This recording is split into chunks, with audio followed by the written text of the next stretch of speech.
Subscribe now और video को and तक देखना।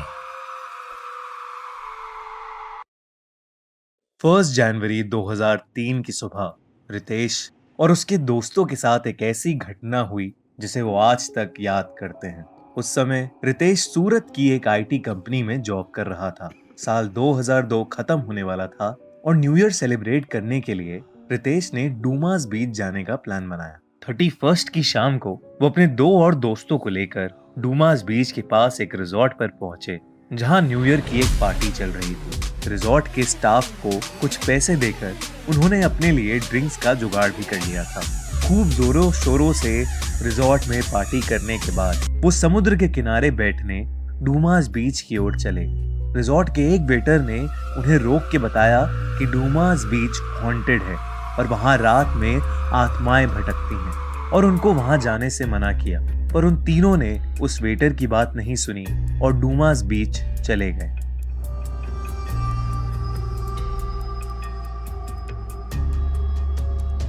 तीनों डूमास बीच पर बैठे हुए अपने हाथ में के ग्लास ड्रिंक लिए गप्पे मार रहे थे। डूमास बीच एकदम सुनसान थी और इन तीनों के अलावा दूर दूर तक वहां कोई नहीं था। पर कुछ ही देर में रितेश के दोस्त रवि को वहां दूर कोई खड़ा दिखा, जो धीरे धीरे उसके पास आ रहा था। उसका चेहरा धुंधला था और ऐसा लग रहा था कि जैसे वो बस एक प्रोजेक्शन हो। रवि ने जब ये बात अपने दोनों दोस्तों को बताई तो उन्हें कुछ नहीं दिखा और उन्होंने उसका मजाक बनाना शुरू कर दिया। रितेश ने बोला कि उसे ज्यादा चढ़ गई है और अब उसे और नहीं पीना चाहिए। पर रवि काफी श्योर था कि कुछ तो अजीब है।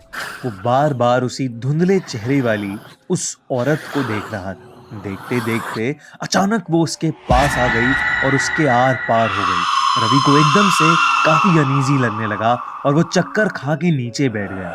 रितेश ने उसे पानी पिलाया पर रवि की हालत और खराब होती जा रही थी। उसका शरीर गर्म पड़ने लगा और वो ठंड से कपकपाने लगा।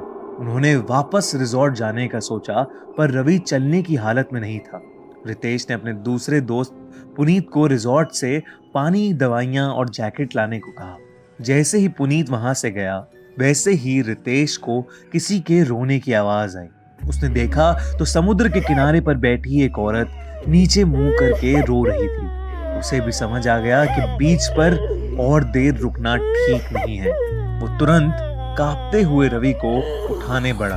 जैसे ही रितेश ने रवि को खींचा, रवि ने कांपना बंद कर दिया और रितेश को बहुत जोर से पीछे धक्का दिया। रवि की आंखों में एक अजीब सी चमक थी।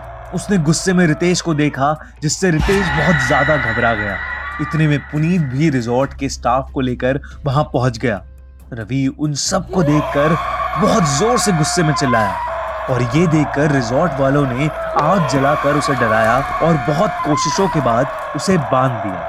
वो कुछ देर और चिल्लाया पर फिर बेहोश होकर नीचे गिर गया। रवि को सुबह सुबह पास के हॉस्पिटल ले जाया गया तो उसे मालूम हुआ कि उसे 107 डिग्री बुखार था।